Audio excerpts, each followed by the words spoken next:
Okay. So, Tina, don't get on this. Okay. So I'm going to do a DIY video where if Tina lets me. Are you gonna let me do this? Okay, for this project, you will need 2 pieces of foam board in the same size. So if you're going to make a smaller board than what I'm going to make, you can probably just buy 1 piece and cut it in half or in whatever size you want to do it in. But I think I'm going to go ahead with the full size foam board. So, and then you need enough decorative paper or a lightweight fabric to cover the foam board. I went with decorative paper, even though I know this is just 12 by 12 craft paper.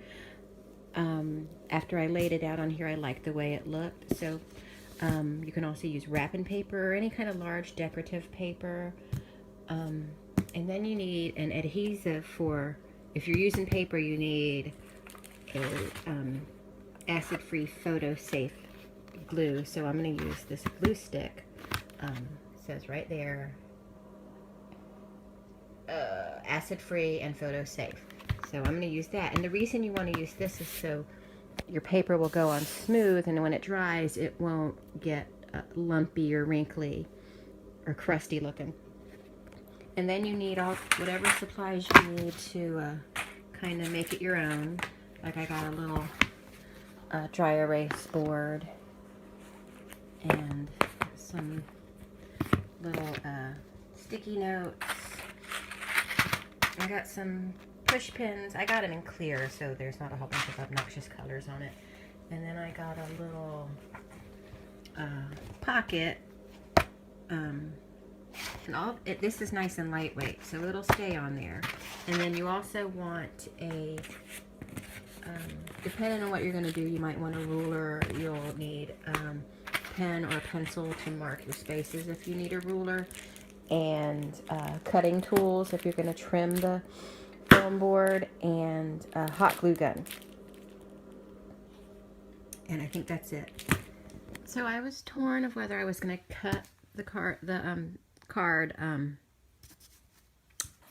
the foam board into smaller pieces, but I think I like this layout with all of these colors of paper complement each other. So I'm just going to kind of glue this on here, sort of like a patchwork look, and I'm letting the edges hang over the side so I can fold them under and glue them underneath so there's no white showing on the side.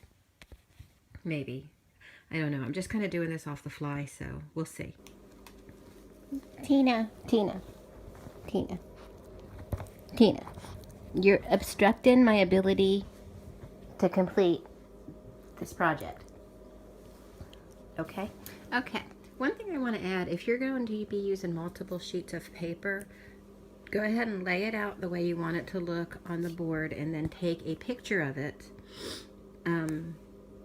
so you can refer back to it as you're gluing the pieces together, because I'm not going to trim any of these. I'm just going to let them overlap because I don't have a straight edge trimmer, and I'm afraid I might make it look uneven.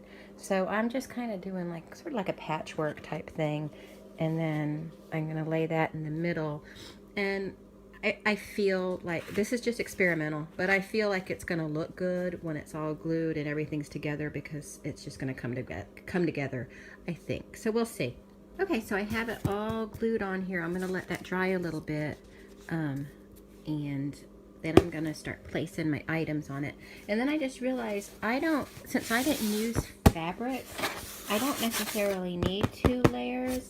But since I am going to use push pins and like sort of as a cork board, I am going to go ahead and go with the 2 layers just in case. I mean, those push pins are kind of long, so I want to use 2 layers. Or if you were going to do it this way, you can get an extra thick piece of foam board, but they don't have extra thick at the Dollar Tree. Just letting you know.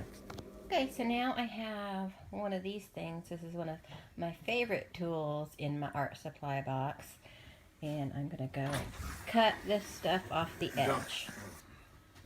So right now I'm hot gluing everything to it. I've hot glued an extra board, and now I'm hot gluing the sticky notes to it, and then I'm gonna do my finishing touches. Okay, so here is the completed product. They got a dry erase board. I pinned some pictures on here. You can put like grocery list or reminders in here, or even a tearaway calendar or something. There's some sticky notes and this to put pens and notes in. One more thing, I might find a small flat container that I could put some push pins in and hot glue it maybe over here, so the push pins will always be kind of available. And this, you can do this in any size or anything. The only thing I haven't done is I have to figure out what to hang on, what to put on it so I could hang it up. But I could probably just use skinny nails and nail it into the wall in the kitchen.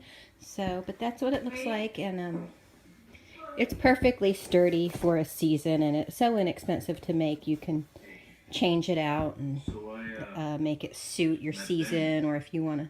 If you're in a different mood and you want to change the look of it, you can do that.